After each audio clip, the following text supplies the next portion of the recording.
Hello everyone, আশা করি সবাই ভালো আছো। কেম কালচার ইউটিউব চ্যানেলে সবাইকে স্বাগত। তোমরা যারা ক্লাস 11-এ পড়ো বা পড়ছো, তারা আশা করছি দেখেছো এর আগের দিন আমি ক্লাস 11-এর সেকেন্ড সেমিস্টারের অক্সিডেশন রিডাকশন চ্যাপ্টারটা আপলোড করেছি। ক্লাসটা তোমরা দেখবে মন দিয়ে, আশা করছি কাজে লাগবে। আজকে তোমাদের ক্লাস 12-এর d and f block elements এই চ্যাপ্টারটা শুরু করছি, ক্লাসটা স্টার্ট করছি। তার আগে দুটো কথা বলা।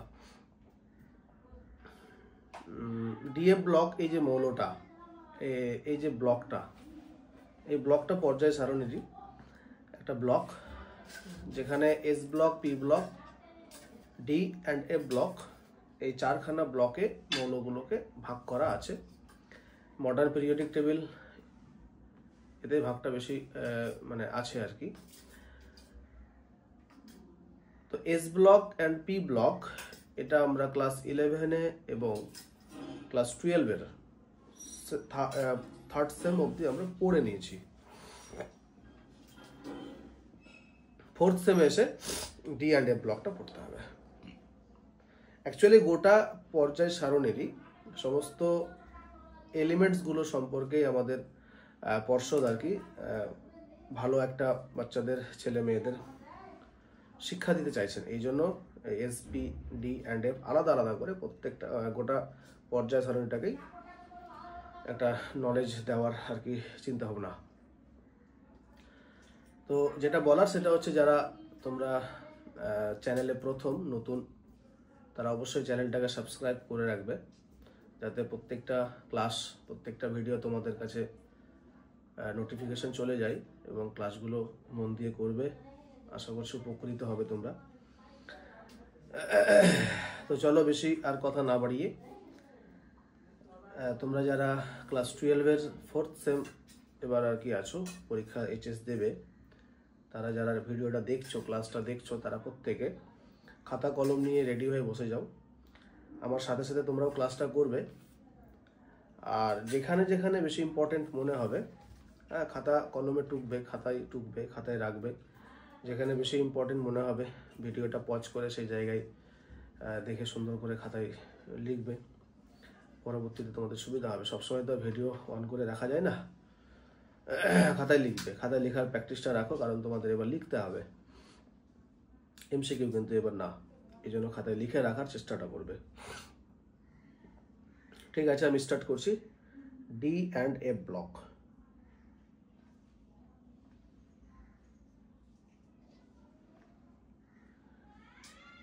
আমাকে একটু জানতে হবে ডি অ্যান্ড এ ব্লক কাকে বলে। যদিও এটা প্রাথমিক একটা আমাদের ধারণা আছে, যে ব্লক এর মৌল, সেই মৌলটার ইলেকট্রন বিন্যাস করতে গিয়ে দেখা যায় যে সেই এলিমেন্টের শেষ ইলেকট্রন, মানে ইলেকট্রন বিন্যাসের শেষ ইলেকট্রনটা সেই অরবিটটাতে ঢুকে আছে। যেমন ধরো ডি ব্লক এলিমেন্টস, তাদেরকেই বলবো ডি ব্লকের মৌল তাদেরকেই বলবো যাদের শেষ ইলেকট্রনটি ডি অরবিটালে প্রবেশ করে আছে।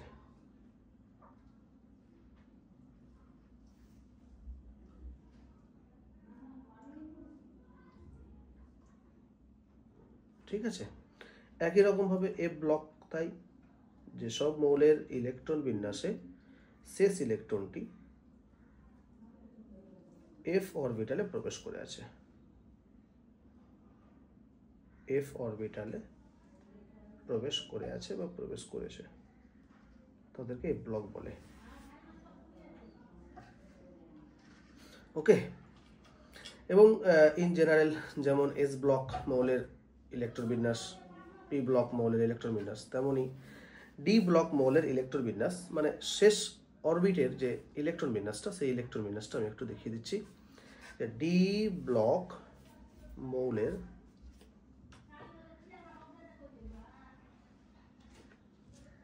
সাধারণ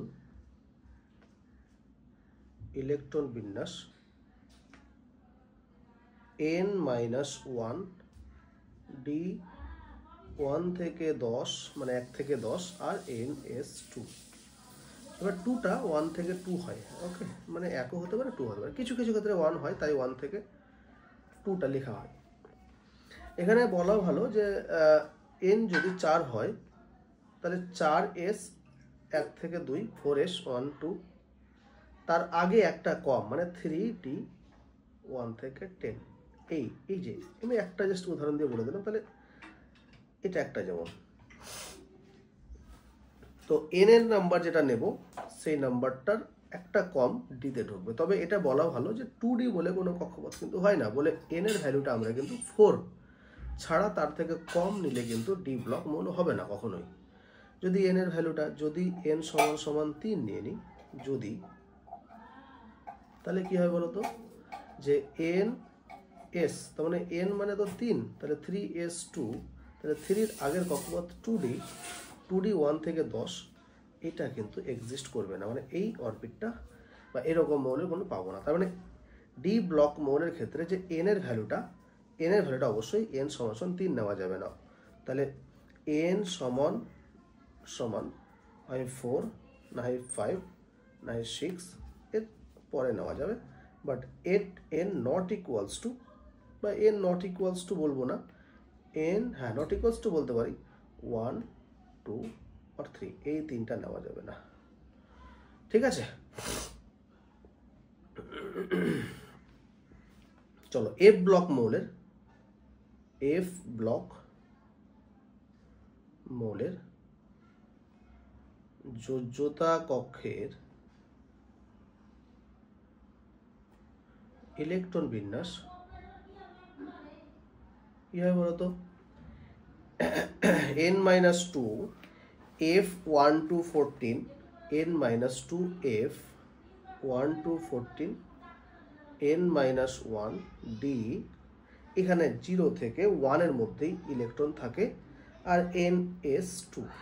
ওকে, এবার দেখো আমি যদি n এর ভ্যালুটা যা কিছু ধরতে পারবো না, n এর ভ্যালুটা অবশ্যই 6 বা 6 এর থেকে বেশি, তাহলে 6 or more than 6, কেন? কারণ আমি যদি n 6 এর থেকে কম ধরি, কারণ যদি n সমান 6 এর থেকে কম ধরি, তাহলে এইটা যদি ধরি, তাহলে যদি এটা ধরি তাহলে কি হয় বলতো, তাহলে ইলেকট্রন বিন্যাসটা কি হবে, n মানে 5s2 হলো, তাহলে এর আগের কক্ষপথ 4d 0 থেকে 1 হলো, তার আগের কক্ষপথ 3f 1 to 14, তাহলে 3f অরবিট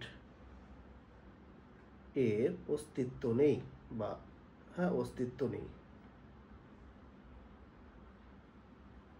ঠিক আছে, তাই এইটা করা যাবে না, এইটা ঠিক নয়। অবশ্যই তাহলে কি হতে হবে, মোর দেন 6 হতে হবে।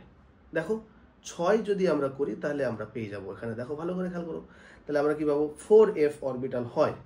তাই যদি আমরা 6s নিই, 6s2 যদি নিই, আবার যদি কি করি, তার একটা কক্ষপথ কম, তাহলে 5d 0 থেকে 1, তার আগের কক্ষপথ 4f 1 থেকে 14, তাহলে এইটা অরবিট পাওয়া যাবে। কেন? কারণ 4f এক্সিস্ট, 4f হয়।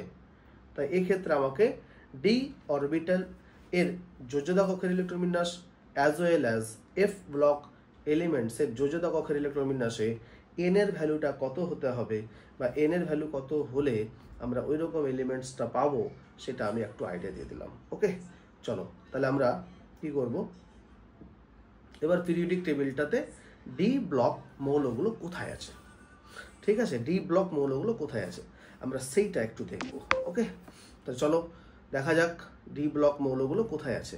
পর্যায় সারণীর বাম দিকে এই যে পার্টটা, এই পার্টটাতে এই পার্টটাতে এস ব্লক মৌল থাকে, আর এই পার্টটাতে পি ব্লক থাকে। হ্যাঁ, বুঝিয়ে দিলাম তোমাদের, দেখিয়ে দিলাম, এটা পার্টটা পি ব্লক থাকে, যাই হোক ওটা তোমরা জানো। এবার এই এস ব্লক এবং পি ব্লক এগুলোর প্রথম যে পর্যায়, এটা ধরো প্রথম পর্যায়, এটা সেকেন্ড পর্যায়, এটা তৃতীয় পর্যায়। হ্যাঁ, তাহলে এইটাতে প্রথম পর্যায়, প্রথম, এটা সেকেন্ড, এটা থার্ড, তাহলে এটা first period, second period, third period.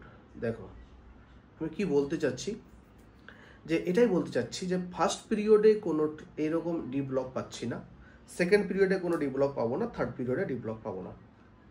পাবো কোথায়? ফোর্থ নাম্বার পিরিয়ডে গিয়ে। ফোর্থ নাম্বার পিরিয়ড, দেখো এইটা পিরিয়ডটা হচ্ছে ফোর্থ পিরিয়ড, তাহলে ফোর্থ পিরিয়ডে আমরা কিন্তু কি পাচ্ছি, এই যে ডি ব্লক মৌলগুলোকে পাচ্ছি। তাহলে পর্যায় সারণীর ফোর্থ পিরিয়ডে আমরা পাচ্ছি ডি ব্লক মৌলগুলোকে, এবং এখানে ফার্স্ট একটা রো পেলাম যেখানে স্ক্যান্ডিয়াম থেকে শুরু করে জিঙ্ক অবধি, তাহলে আছে 10টা মৌল, স্ক্যান্ডিয়াম 21 থেকে 30, এটা 22, 23, 24, 25, 26, 27, 28, 29, 30, এই যে মৌলগুলো, এটা হচ্ছে ফোর্থ পিরিয়ডে আছে। বাট যেহেতু এদেরকে, যে ডি ব্লক মৌলগুলোকে ট্রানজিশন বলা হয়, এক্সেপ্ট গ্রুপ 12 বাদে এই গ্রুপ 3 থেকে শুরু করে গ্রুপ 11 পর্যন্ত মৌলগুলোকে ট্রানজিশন মেটাল বলা হয়, ট্রানজিশন এলিমেন্টস বলা হয়। যেহেতু ট্রানজিশন এলিমেন্টস, এই সারিটা হচ্ছে ট্রানজিশনের ফার্স্ট সিরিজ, তাই এইটাকে বলা হয় ফার্স্ট ট্রানজিশন সিরিজ। বোঝাতে পারলাম? আবারও বলছি, দেখো যে ফার্স্ট পিরিয়ডে কোনো ট্রানজিশন বা ডি ব্লক পাইনি, সেকেন্ড পিরিয়ডে কোনো ডি ব্লক বা ট্রানজিশন পাইনি, থার্ড পিরিয়ডে কোনো ডি ব্লক মৌল বা ট্রানজিশন যেগুলো সেগুলো পাইনি, ফোর্থ পিরিয়ডে এসে ওই ডি ব্লক মৌলগুলোকে বা ট্রানজিশন মৌলগুলোকে পেলাম। তাই এই যে ফোর্থ পিরিয়ডে পেলাম, তাই এই রোটাকে, এই সারিটাকে বলা হয় ফার্স্ট ট্রানজিশন সিরিজ। ঠিক একই রকম ভাবে এটা ফিফথ পিরিয়ড পর্যায় সারণের ফিফথ পিরিয়ড। তবে এই ফিফথ পিরিয়ডে ট্রানজিশন যে এলিমেন্টসগুলো এখানে আছে তোমার 39, মানে ইট্রিয়াম আছে 39 থেকে 48, ক্যাডমিয়াম 48, এই যে মৌলগুলো, এই যে পর্যায়টা, এই পর্যায়টাকে বলা হয় সেকেন্ড ট্রানজিশন সিরিজ। ওকে, আচ্ছা এবার চলে আসি থার্ড নাম্বার, যেটা এটা হচ্ছে 57, ল্যান্থানাম, যেটা 57 মৌল, 57 নাম্বার মানে অ্যাটমিক নাম্বার। এইটা হচ্ছে 72, এটা 73, এটা 74, যাই হোক এরকম করতে করতে এই জায়গাতে গিয়ে কোথায় হলো 80 হয়ে গেল। এই যে পর্যায়টা, এই পর্যায়টা হচ্ছে পর্যায় সারণীর সিক্সথ পিরিয়ড। তবে ট্রানজিশনের যেহেতু থার্ড নাম্বার, তাই এটাকে বলা হয় থার্ড ট্রানজিশন সিরিজ। এটা সেকেন্ড, এটা ফার্স্ট। ওকে, এবার এই জায়গায় একটু বলা ভালো, তা একটু আমি শেষেই বলে দিচ্ছি। এখানে অ্যাক্টিনিয়াম যেটা, এটা 89 নম্বর, তারপরে আছে 104 নম্বর রাদারফোর্ডিয়াম, তারপরে 105, 106 করে এই জায়গায় চলে আসলো 112। তাহলে এইটা হচ্ছে 7 পিরিয়ড। অ্যাকচুয়ালি এটা 7 পিরিয়ড গোটা পর্যায় সারণীর। ওকে, এই পিরিয়ডটাকে ইনকমপ্লিট পিরিয়ড বলে গেছিলেন মেন্ডেলিফ। আচ্ছা, এইটাতে যেটা আমরা ট্রানজিশন পেলাম সেটা হচ্ছে ফোর্থ ট্রানজিশন সিরিজ। ঠিক আছে, তো আমি যেটা বলতে চাচ্ছি এবার একটু দেখে নাও, যে এখানে ফার্স্ট ট্রানজিশন সিরিজ 10টা এলিমেন্টস, সেকেন্ড ট্রানজিশন সিরিজ 39 থেকে 48, 10খানায় পড়ছে। কিন্তু থার্ড নাম্বার যে ট্রানজিশন সিরিজ, সেই জায়গায় দেখো যেটা আমরা 6 পিরিয়ড বলছি, সেখানে 57 থেকে 80, কিন্তু 10টা কিন্তু না। কেন? কারণ এই জায়গাতে একটা জিনিস আমি একটু লক্ষ্য ভালো করে করবো, যে ল্যান্থানাম যেটা 57 নম্বর যে মৌলটা, সেই 57 নম্বর মৌলটার পরে আছে 72 নম্বর মৌল। তাহলে মাঝখানে ল্যান্থানাম থেকে হফনিয়ামের মধ্যে 14খানা মৌল কিন্তু এই জায়গায় বসার কথা ছিল, কিন্তু এই জায়গায় নেই। যার জন্য এই 14খানা মৌলটাকে পর্যায় সারণীতে বসানো যায়নি, কারণ পরবর্তী মৌলগুলো তার আগের মৌল পরের মৌলগুলোর সাথে ধর্মের মিল রেখেছে বলে এই 14খানা মৌলকে সেই জায়গায় বসাতে পারা যায়নি, পরের মৌলগুলোকে আলাদা করে সাইড করা যায়নি। যার জন্য এই 14খানা মৌলকে পর্যায় সারণীর নিচে লেখা হয়। তোমরা দেখবে পর্যায় সারণীর নিচে সুন্দর করে এভাবে লেখা আছে। যেহেতু ল্যান্থানামের পরবর্তী 14টা মৌল, তাই এই ল্যান্থানামের পরবর্তী 14খানা মৌল হওয়ার জন্য এই মৌলগুলোকে নাম দেওয়া হলো ল্যান্থানয়েড। আধুনিক বিজ্ঞানীরা আর কি মনে করেছিলেন যে এটা যেহেতু ল্যান্থানামের পরবর্তী 14খানা মৌল, তাই এই 14খানা মৌলকে নাম দেওয়া হলো ল্যান্থানয়েডস। একই রকম ভাবে অ্যাক্টিনিয়াম যেটা দেখো 7 পিরিয়ড যেটা বলছি আমরা, হ্যাঁ 7 পিরিয়ড, আমরা যেটা 7 পিরিয়ড বলছি, এই যে 7 পিরিয়ডে অ্যাক্টিনিয়াম যেটা 89 নম্বর আর রাদারফোর্ডিয়াম 104 নম্বর মৌল। তাহলে এই জায়গাতেও না একটু ভালো করে লক্ষ্য করে, এই জায়গাতেও 14খানা মৌল বসার কথা ছিল, বাট এই জায়গাতেও আমরা কিন্তু এই দুটো গ্রুপের এই দুটো ঘরের মধ্যে দেখতে পাচ্ছি যে মাঝখানে 89 থেকে হঠাৎ করে 104 চলে গেছে। তাহলে এই জায়গাতেও এতটি মৌল নাই। ওকে, তাহলে এই মৌলগুলোকে একই রকমভাবে পর্যায় নিচের দিকে রাখা হলো, আর এদের নাম দেওয়া হলো অ্যাক্টিনয়েডস। কারণ হচ্ছে অ্যাক্টিনিয়ামের পরবর্তী 14খানা মৌল তাই। এখন আমি একটু বলে দিই যে তাহলে এদের ইলেকট্রন বিন্যাস করতে গেলে কি পাবো। দেখো 3 নম্বর গ্রুপ থেকে 12 নম্বর গ্রুপ, এই 3 নম্বর থেকে শুরু করে 12 নম্বর গ্রুপ মৌলগুলো যাদের ক্ষেত্রে আমরা এদের সবারই যাদেরই আমি ইলেকট্রন বিন্যাস করব, তাদের প্রত্যেকের ইলেকট্রন বিন্যাসে দেখা যায় শেষ ইলেকট্রনটা ডি অরবিটালে প্রবেশ করে। বাট এই 14খানা যে ল্যান্থানামের পরবর্তী যে 14খানা আর অ্যাক্টিনিয়ামের পরবর্তী যে 14খানা, এই মৌলগুলোর যদি ইলেকট্রন বিন্যাস করি, তাহলে আমরা ইলেকট্রন বিন্যাসটাতে দেখতে পাবো শেষ ইলেকট্রনটা এফ অরবিটালে প্রবেশ করে আছে। তাই এই 14খানা মৌল আর এখানকার 14খানা মৌল, এই মৌলগুলোকে এফ ব্লকের মৌল বলা হয়, আর যার জন্যই এই জোনটার নাম দেওয়া হলো D and F block elements. বোঝাতে পারলাম? তাহলে আমরা আরেকটু বলে দিই কি বলতে চাচ্ছি। দেখো, তাহলে এই যে মৌলগুলো, এই মৌলগুলোকে কেন ট্রানজিশন বলা হয়, ঠিক আছে? ট্রানজিশন কেন বলা হয় তার আগে আমি একটু বলে দিই। ট্রানজিশন বলা হয়, এটা আমি একটু তোমাদের বুঝিয়ে দিলাম, বা বুঝিয়ে দিইনি, বাট বলে দিলাম ট্রানজিশন বলা হয়। কেন ট্রানজিশন বলা হয় সেইটার সাপেক্ষে আমি একটু পরে ব্যাখ্যা দিচ্ছি। তার আগে বলি, যেহেতু 3 নম্বর গ্রুপ থেকে শুরু করে 12 নম্বর গ্রুপ অবধি মৌলগুলো, 3 নম্বর গ্রুপ থেকে শুরু করে 12 নম্বর গ্রুপ অবধি মৌলগুলোর মধ্যে 12 নম্বর গ্রুপটা বাদে 3 থেকে 11 অবধি এই মৌলগুলো হচ্ছে ট্রানজিশন। তাহলে এই মৌলগুলো যদি ট্রানজিশন হয়, তাহলে এর মধ্যেই তো এই 14খানা মৌল ছিল, তাহলে এরা কারা? এরা তো ট্রানজিশন আমরা সরাসরি বলতে পারি না। কেন? কারণ এরা তো এইটার মধ্যে এখানে অবস্থান করে নেই, এই জায়গায় এদের জায়গা দিতে পারিনি, যার জন্য এদেরকে ইনার ট্রানজিশন বলা হয়, আভ্যন্তরীণ সন্ধিগত মৌল। তাহলে আমরা আরেকটু বলে দিই যে এফ ব্লক মানে ডি ব্লক মৌলগুলোকে, আচ্ছা, ডি ব্লক মৌল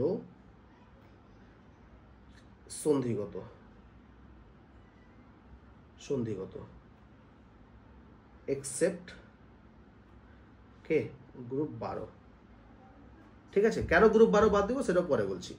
আর কি বলবো, আরেকটা বলে দিই যে এফ ব্লক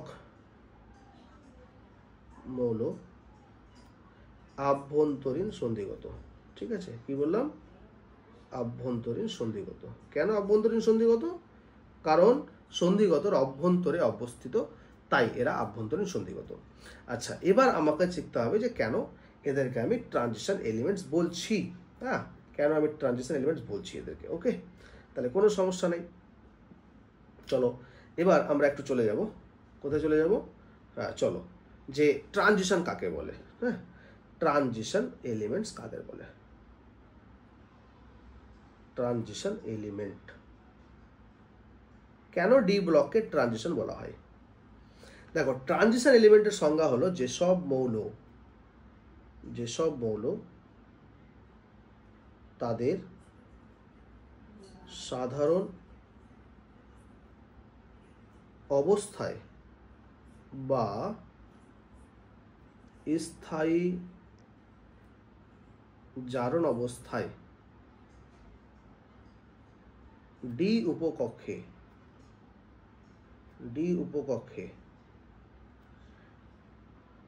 ইলেকট্রন বিন্যাসে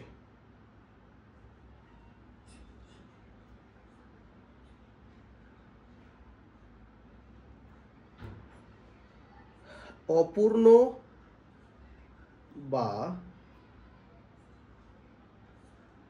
আংশিকভাবে পূর্ণ ইলেকট্রন রাখে, তাদের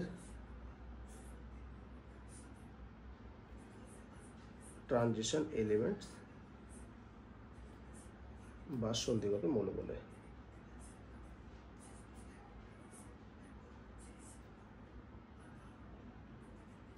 বুঝাতে পারলাম? দেখো, বুঝাতে পারলাম মানে এখানে কিন্তু আমরা বুঝবো আরো ভালো করে যে ট্রানজিশন এলিমেন্টস কেন এদেরকে বলছি আমরা।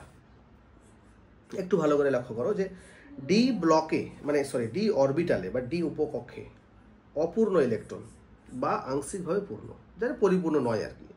যেমন ধরো গ্রুপ 3 বা 4 যাই হোক, একটা ধরছি আমি, সাপোজ ধরো এফি এর মোট ইলেকট্রন 26টা, তাহলে এর ইলেকট্রন বিন্যাস হচ্ছে 3d6 4s2, ঠিক আছে। তাহলে এফি সাধারণ অবস্থাতেই ডি উপকক্ষটি অপূর্ণ। কিভাবে দেখো, ডি মানে সাধারণ অবস্থা দেখলেই দেখো 1 2 3 4 1 2 3 4 5 6, তাহলে এইটি কি অপূর্ণ না? এটি তো অপূর্ণ, এই যে এইটুকু তো অপূর্ণ, এগুলো তো পরিপূর্ণ হয়নি। পরিপূর্ণ কখন হয়? D10 হলে পরিপূর্ণ, বাট D10 বাদে যাই হবে অপূর্ণ। তাহলে এই সাধারণ অবস্থাতেই আমি অপূর্ণ পেয়ে গেলাম, তাহলে আমি আর এর স্থায়ী জারণ অবস্থা কেন দেখতে যাবো? তাহলে স্থায়ী জারণ অবস্থাটা আমার দেখার আর দরকার নেই। আমি যেহেতু সাধারণ অবস্থায় পেয়ে গেলাম যে এটা অপূর্ণ, তাহলে বলে দিতে পারবো যে এফি ট্রানজিশন এলিমেন্টস। এফি কি এলিমেন্টস? ট্রানজিশন। তাহলে আমরা এরকমভাবে একদম সরাসরি 21 থেকে মানে গ্রুপ 3 থেকে শুরু করে গ্রুপ 8 অবধি, ভুল বললাম, গ্রুপ 3 থেকে শুরু করে গ্রুপ 10 অবধি যতগুলো মৌল নর্মালি সাধারণ অবস্থাতেই ডি অরবিটালে অপূর্ণ ইলেকট্রন রাখে। তাহলে আমি কেন 10 কেন বললাম?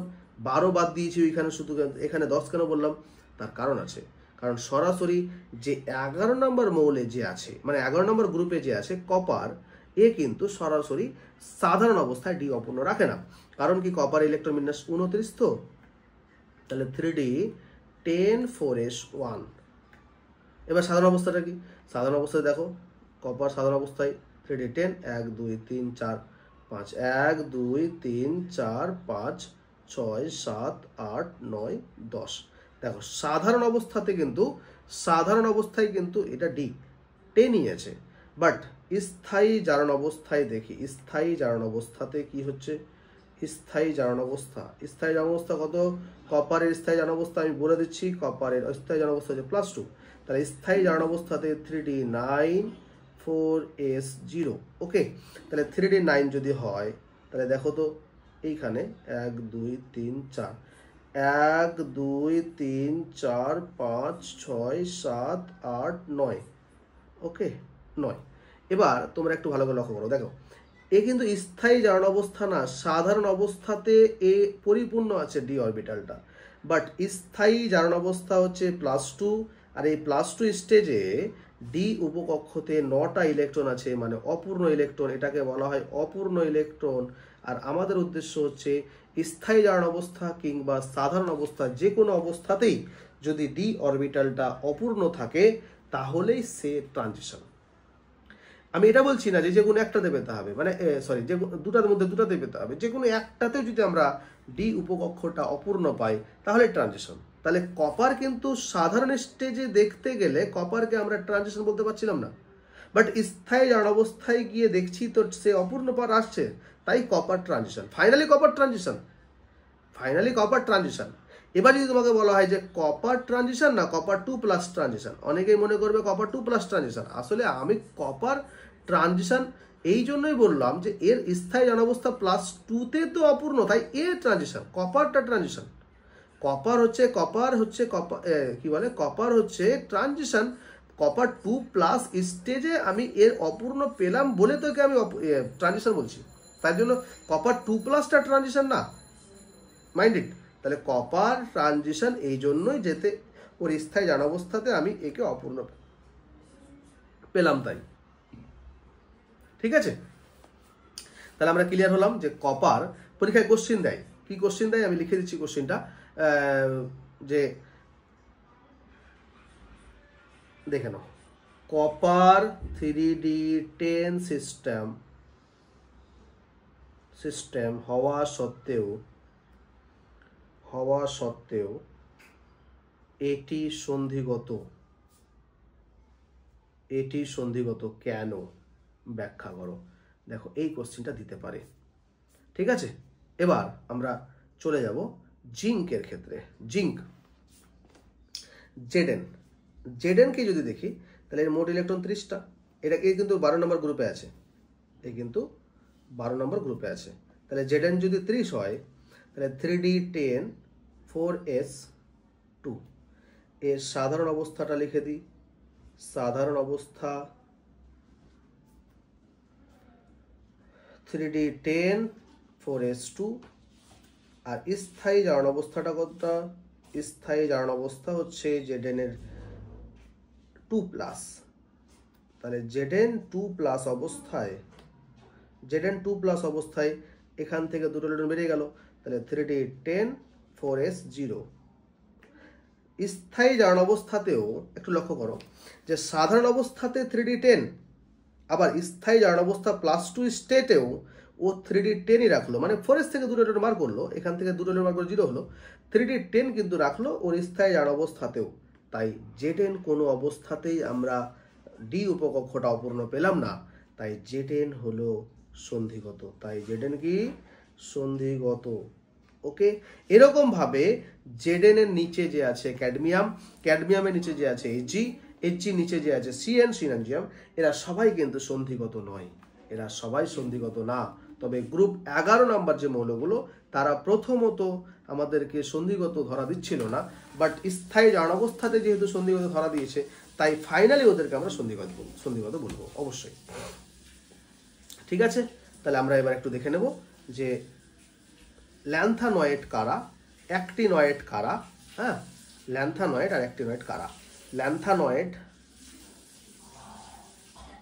তাহলে দেখো থোরিয়াম 90 থেকে শুরু করে লরেন্সিয়াম 103, এই মৌলগুলো হচ্ছে অ্যাক্টিনয়েডস। এই যে মৌলগুলো, এই মৌলগুলো হচ্ছে অ্যাক্টিনয়েডস। এবার এই মৌলগুলো কিছু কিছু তেজস্ক্রিয় হিসাবে কাজ করে, তোমরা জানো ভালো করে যে তাদের মধ্যে ইউরেনিয়াম যেটা আর থোরিয়াম যেটা আর প্রোট্যাক্টিনিয়াম যেটা Pa, এই তিনটে মৌল নিউক্লিয় শক্তির উৎস। এই তিনটে মৌল কি বললাম? নিউক্লিয় শক্তির কি বললাম? উৎস বললাম। মানে এই যে বিভিন্ন রকমের যে নিউক্লিয় শক্তিগুলো পাওয়া যায় বিভিন্ন জায়গায়, এই নিউক্লিয় শক্তির উৎস অরিজিন হিসাবে এই মৌলগুলো কাজে লাগে। ঠিক আছে, এরপরে আমাদের যেটা করতে হবে, আচ্ছা যাই হোক, তাই এটুকু অবধি আমরা পেরে গেলাম। এরপরে যেটা আমাদের করতে হবে সেটা হচ্ছে যে এই যে মৌলগুলো, এই ডি ব্লকের যে মৌল কিংবা এফ ব্লকের যে মৌলগুলো, এই মৌলগুলোর মধ্যে ইলেকট্রন বিন্যাসের কি কি পার্থক্য বা কি কি আমরা দেখতে পাবো সেগুলো দেখিয়ে দিই। তার মানে আমরা বলতে পারি যে characteristics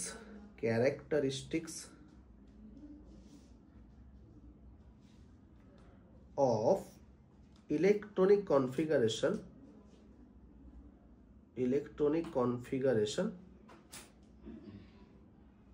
of D and A block। এবার ডি ব্লকই লিখে থাকি, ডি ব্লক এলিমেন্টস। ঠিক আছে, আচ্ছা দেখো তোমরা দেখতে থাকো, লিখতে থাকো, অসুবিধা নাই। একটা হচ্ছে ক্রোমিয়াম, তারপরে হচ্ছে কপার, এনবি, মলিবডেনাম, এমও, এজি, সিলভার, পিটি, তারপরে এইউ। এদের ক্ষেত্রে কি হয়? এনএস অরবিটালে একটি করে ইলেকট্রন ঢোকে।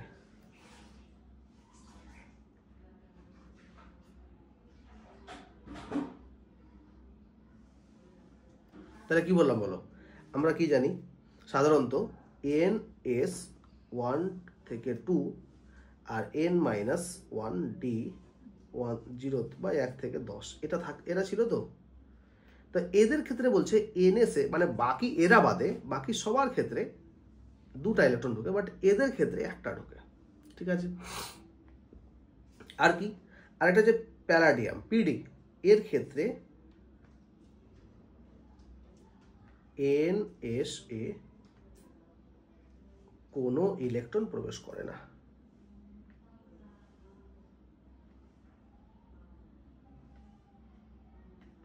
বোঝা গেল?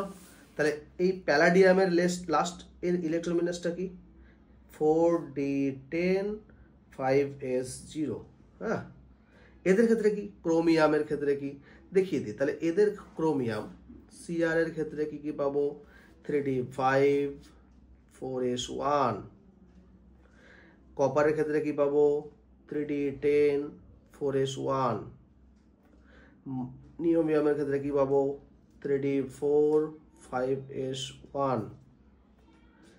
মলিবডেনামের ক্ষেত্রে কি কি পাবো 3d5 4 মলিবডেনামের ক্ষেত্রে 4d পাবো। হ্যাঁ, 4d5 5s1। এজির ক্ষেত্রে 4d10 5s1। পিটির ক্ষেত্রে 5d9 6s1। আর ইউর ক্ষেত্রে 5d10 6s1। এই যে ইলেকট্রন বিন্যাসগুলো দেখিয়ে দিলাম। তাহলে এরা বাদে বাকি সব মৌলের ক্ষেত্রে আমরা ডিতে 10টা বা 5টা 4টা যাই পাই না কেন এনএসএ 2টা পেতাম, কিন্তু এদের ক্ষেত্রে একটা করে পাবো। ক্লিয়ার? এই হচ্ছে আমাদের সন্ধিগত মৌল বা তাদের ক্যারেক্টারিস্টিক্স। ঠিক আছে, তো চলো আমরা কি করব, জিঙ্ক দেখিয়ে দিলাম কেন সন্ধিগত নয়, কপার কেন সন্ধিগত দেখিয়ে দিলাম, ক্যাডমিয়াম সন্ধিগত হওয়ার কথা সন্ধিগত দেখালাম।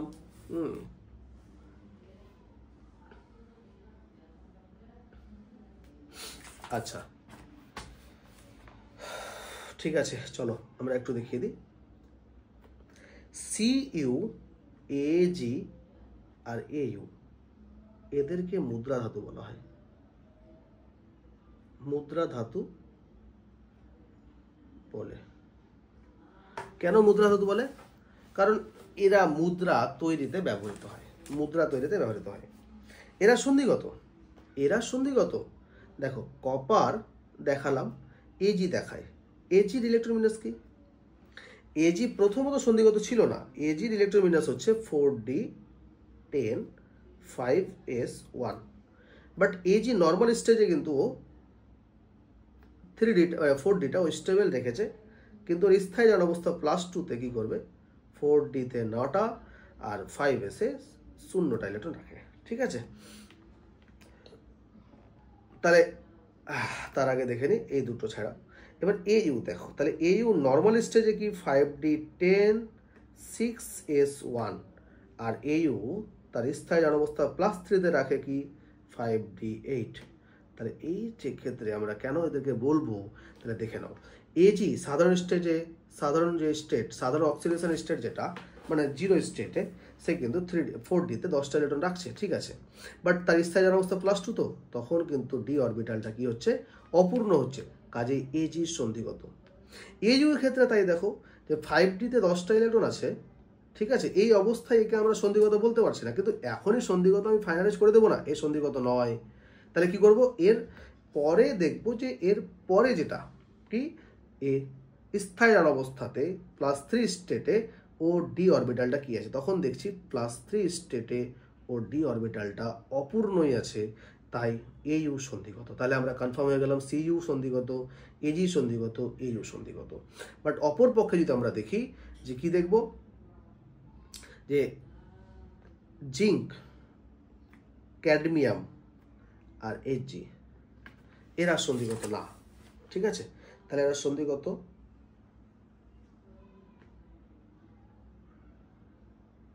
বাট জিঙ্ক, ক্যাডমিয়াম, এজি এরা সন্ধিগত কিনা দেখে নিই। জিঙ্ক তো বলে দিলাম একটু আগে। ক্যাডমিয়ামের ক্ষেত্রে দেখো তো, ক্যাডমিয়ামের ইলেকট্রোমিনাস কি 4d10 5s2। তাহলে ক্যাডমিয়ামের সাধারণ স্টেটটা যেটা, সেটাতে ও কিন্তু 10টা ইলেকট্রন রেখে দিয়েছে। বাট ক্যাডমিয়াম যদি দেখি যে +2 স্টেট, তাহলে এই +2 স্টেটে কি আছে, +2 স্টেটে 4d10 5s0।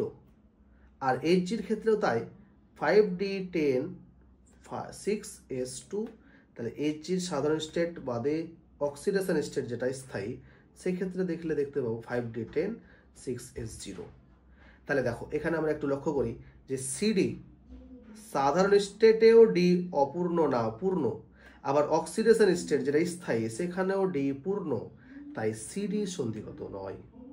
এইচই সাধারণ স্টেটে 10টা ইলেকট্রন ডিতে, আবার স্থায়ী জারণ অবস্থাতেও ডিতে 10টা ইলেকট্রন, তাই কোনো অবস্থাতেই ডি অপূর্ণ পেলাম না, তাই এর সন্ধিগত না। তাহলে এদেরকে কি বলবো? এদেরকে বলবো সন্ধিগত নয়, এদেরকে বলবো সন্ধিগত মৌল না। এদেরকে বলা হয় পোস্ট ট্রানজিশন এলিমেন্ট বা মেটাল। পোস্ট ট্রানজিশন এলিমেন্টস বা মেটাল। ঠিক আছে, বোঝাতে পারলাম? তাহলে জিঙ্ক, ক্যাডমিয়াম আর Hg এদেরকে আমরা ট্রানজিশন এলিমেন্টস বলবো না, তবে পোস্ট ট্রানজিশন, যেহেতু ট্রানজিশনের পরবর্তী মৌল, তবে পোস্ট ট্রানজিশন এলিমেন্ট শুধু এরাই না, এরপরে আরো কিছুটা আছে। তাহলে ওগুলো আমরা এক এক করে বলবো। বোঝাতে পারলাম? চলো আমরা ট্রানজিশন এলিমেন্টস বুঝলাম। ট্রানজিশন এলিমেন্টসের কি কি বৈশিষ্ট্য আছে, কি কি ক্যারেক্টারিস্টিক্স আছে। তাহলে characteristics of transition elements, characteristics of transition elements, characteristics of transition elements। আমি শর্টকাটে লিখে দিচ্ছি, তোমরা আমার কথাগুলো শুনে শুনে নিজের মতো করে খাতায় লিখবে। 1 নাম্বার হচ্ছে এদের boiling point and melting point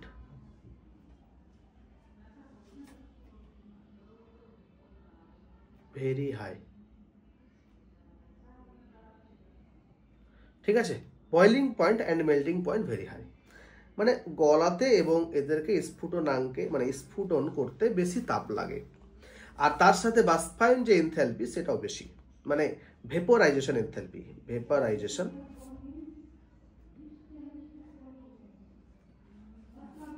enthalpy is very high। ওকে, বাষ্পায়ন এনথ্যালপিটাও যথেষ্ট বেশি। ডেনসিটি হাই, মানে ঘনত্বটাও বেশি।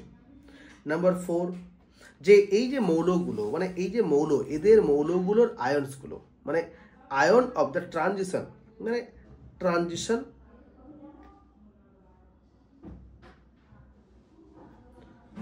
আয়ন, এদের হাইড্রেশন এনথ্যালপি বেশি।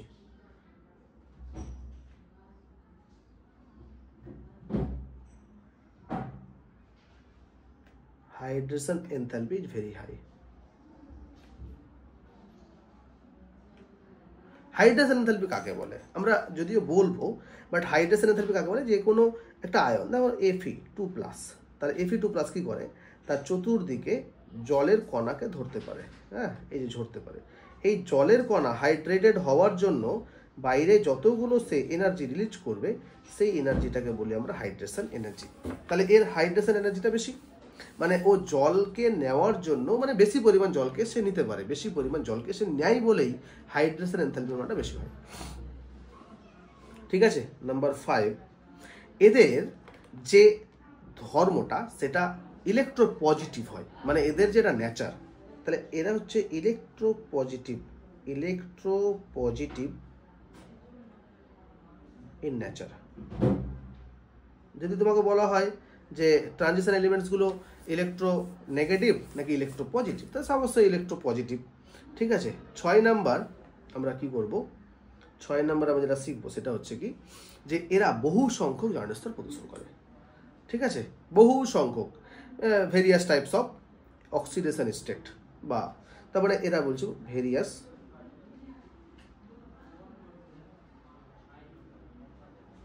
Types of oxidation state.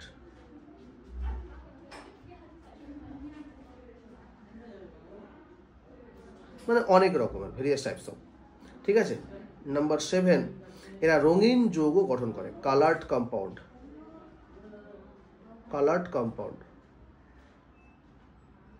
Form form করতে পারে বা করে। ঠিক আছে। নাম্বার 8, এরা জটিল যৌগ গঠন করে, মানে কমপ্লেক্স কম্পাউন্ড ফর্ম করতে পারে। কমপ্লেক্স কম্পাউন্ড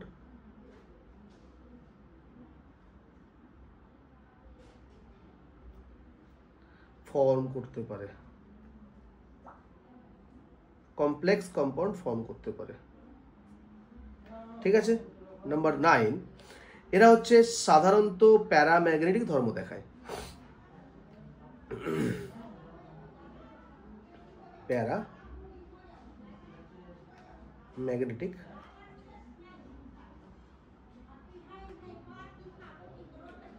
প্রদর্শন করে।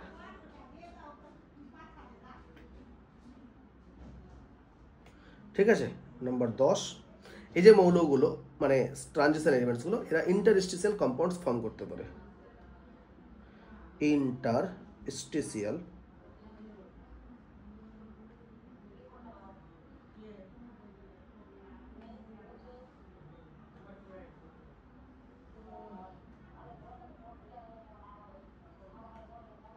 ফর্ম করতে পারে। আর কি আরেকটা হতে পারে কি, 11 নম্বর হচ্ছে এরা ক্যাটালাইটিক প্রপার্টিস প্রদর্শন করে। ক্যাটালাইটিক প্রপার্টি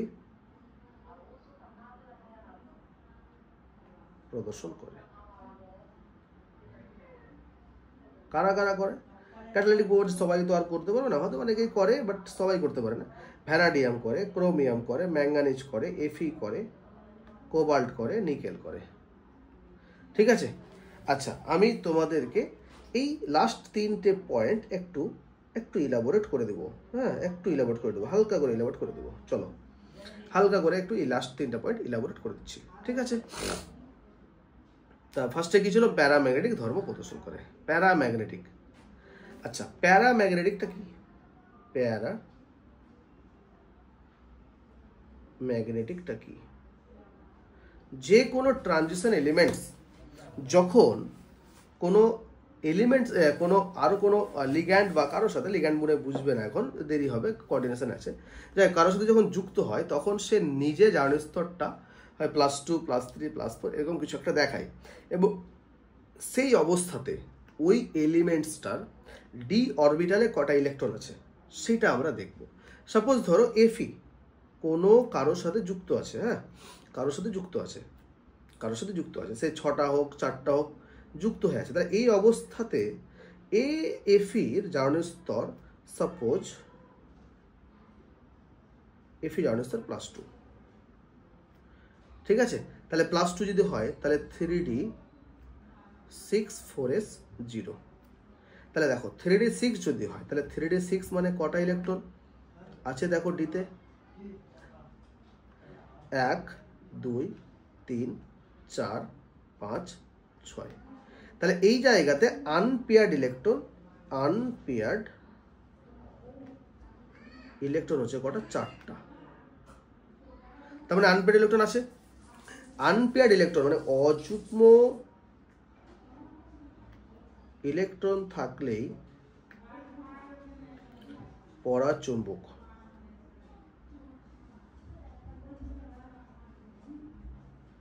ঠিক আছে। তাহলে এফি পরাচুম্বকীয় ধর্ম দেখাবে যখন সে কারোর সাথে এরকম যুক্ত অবস্থায় থাকবে। বোঝা গেল? তাহলে এই প্যারাম্যাগনেটিক ধর্মটা কখন দেখাবে? আনপেয়ার্ড ইলেকট্রনটা থাকলে দেখাবে, মানে যদি যুক্ত অবস্থায় থাকে। যদি আনপেয়ার্ড ইলেকট্রন না থাকে, আনপেয়ার্ড ইলেকট্রন না থাকে তাহলে পরাচুম্বকীয় না, তখন হয়ে যাবে কি? তিরস্চুম্বক। তখন হয়ে যাবে তিরস্চুম্বকীয় বা ডায়াম্যাগনেটিক। আর এই তিরস্চুম্বকীয় বা ডায়াম্যাগনেটিক এই ধর্মটা এরা বেসিক্যালি দেখায় না, দেখায় হচ্ছে পরাচুম্বকীয়, মানে অযুগ্ম ইলেকট্রনটা সাধারণত থেকেই যায়, মানে থাকে। বেশিরভাগ ক্ষেত্রে দেখা যায় অযুগ্ম ইলেকট্রন আছেই, তাই অযুগ্ম ইলেকট্রনটা আছে বলে এরা পরাচুম্বকীয় ধর্মটা দেখায়। অযুগ্ম ইলেকট্রন না থাকলে তিরস্চুম্বক, তাহলে অযুগ্ম ইলেকট্রন যদি কোথাও না পায় অবশ্যই তিরস্চুম্বক।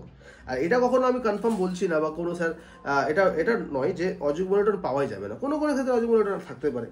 তখন সেক্ষেত্রে তিরস্চুম্বকীয় ধর্ম আমরা বলবো। তবে বেসিক্যালি এর ক্ষেত্রে পরাচুম্বকীয় ধর্মটা বেশি পাওয়া যায়। বোঝাতে পারলাম? চলো নেক্সট হচ্ছে কি ইন্টারস্টিসিয়াল কম্পাউন্ড। ইন্টারস্টিসিয়াল কম্পাউন্ডটা কি? আচ্ছা একটু আগে নিই। Interstitial compound. ইন্টারস্টিসিয়াল কম্পাউন্ডটা কি? মানে এরা যে ইন্টারস্টিসিয়াল কম্পাউন্ড ফর্ম করতে পারে, তো এটা কিভাবে করতে পারে দেখো। শোনো, ভালো করে হলো না, আমি তাও দেখিয়ে দিচ্ছি। ইন্টারস্টিসিয়াল মানে এই যে এই জায়গাতে যে গ্যাপটা দেখতে পাচ্ছ না, এই জায়গায় যে গ্যাপটা দেখতে পাচ্ছ, মানে 4টা গোলের মধ্যে যে গ্যাপটা দেখতে পাচ্ছ, এই 4টা গোলের মধ্যে এই গ্যাপটাতে কি করতে পারে, এরা কাউকে গ্রহণ করে এখানে কম্পাউন্ড ফর্ম করতে পারে। এখানেও তাই। এই যে গ্যাপটা, এই গ্যাপটাকে বলা হয় ইন্টারস্টিসিয়াল স্পেস। ইন্টারস্টিসিয়াল স্পেস বলা হয়। আর এই ইন্টারস্টিসিয়াল স্পেসে বা ইন্টারস্টিসিয়াল গ্যাপেই কোনো একটা অন্য কোনো এলিমেন্টসকে নিয়ে কম্পাউন্ড ফর্ম করতে পারে, আর এই জন্য এটাকে বলা হয় ইন্টারস্টিসিয়াল কম্পাউন্ড ফর্ম করার এর প্রবণতা আছে। ঠিক আছে? তাহলে ধরো এফি। এবার এ কি করে, ইন্টারস্টিসিয়াল স্পেসে কার্বনকে নিয়ে নেয়, দিয়ে এফি থাকলো, বাট কার্বন যুক্ত হওয়ার জন্য এটা হয়ে গেল কি বলতো, স্টিল হয়ে গেল। তার মানে এটা অবশ্যই এফি পারছে, ও ইন্টারস্টিসিয়াল স্পেসে কার্বনকে নিয়ে স্টিল ফর্ম করতে পারছে। তাই ইন্টারস্টিসিয়াল স্পেসে কম্পাউন্ড ফর্ম করা মানে কোনো এলিমেন্টসকে নিয়ে কম্পাউন্ড ফর্ম করার প্রবণতা ট্রানজিশন এলিমেন্টসরা দেখায়, এই কথাটাই বলতে চাচ্ছি। ঠিক আছে? যাই হোক, নাম্বার 3-তে কি ছিল দেখে নিই একটু।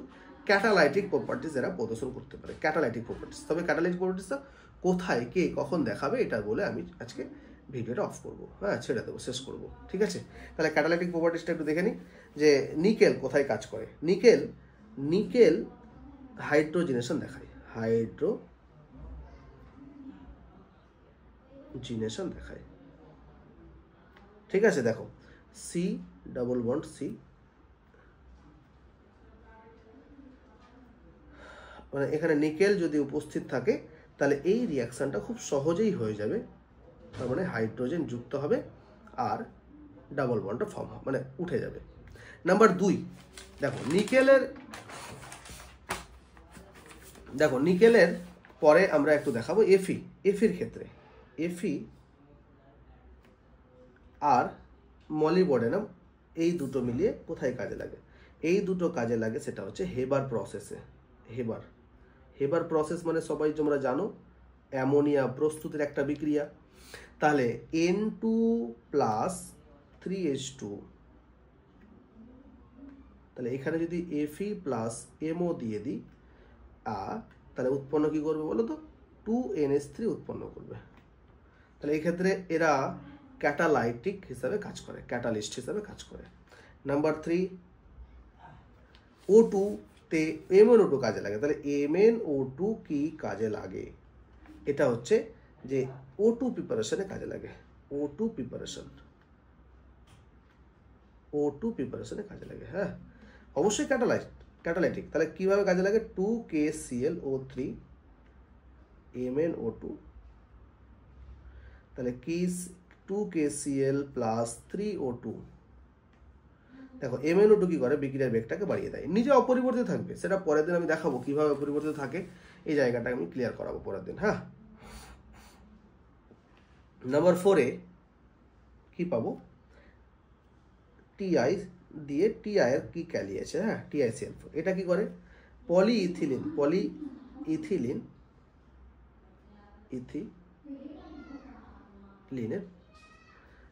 পলিমারাইজেশন বা প্রিপারেশনে কাজে লাগে।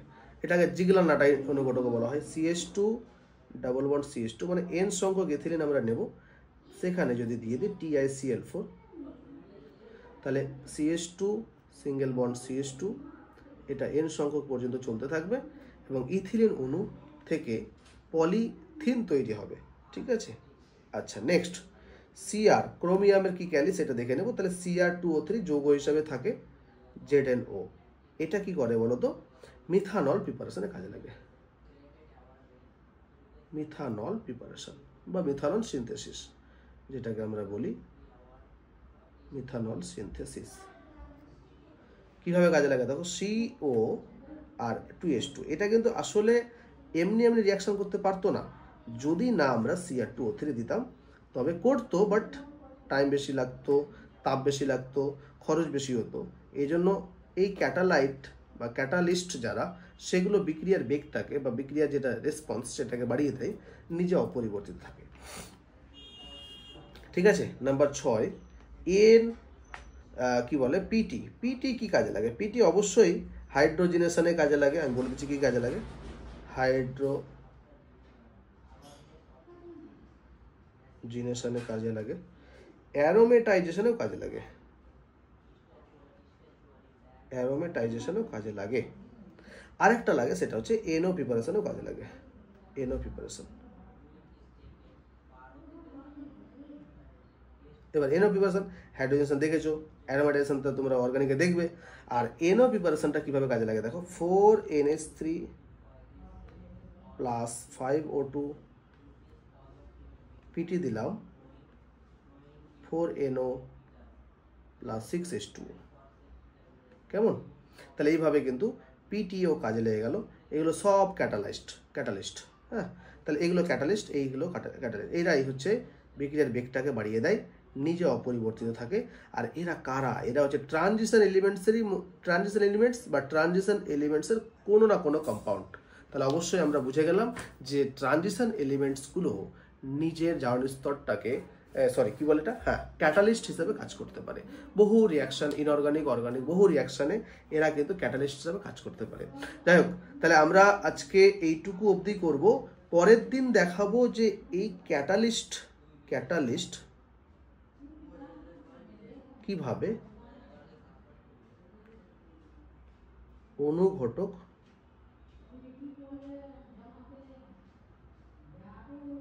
রূপে কাজ করে।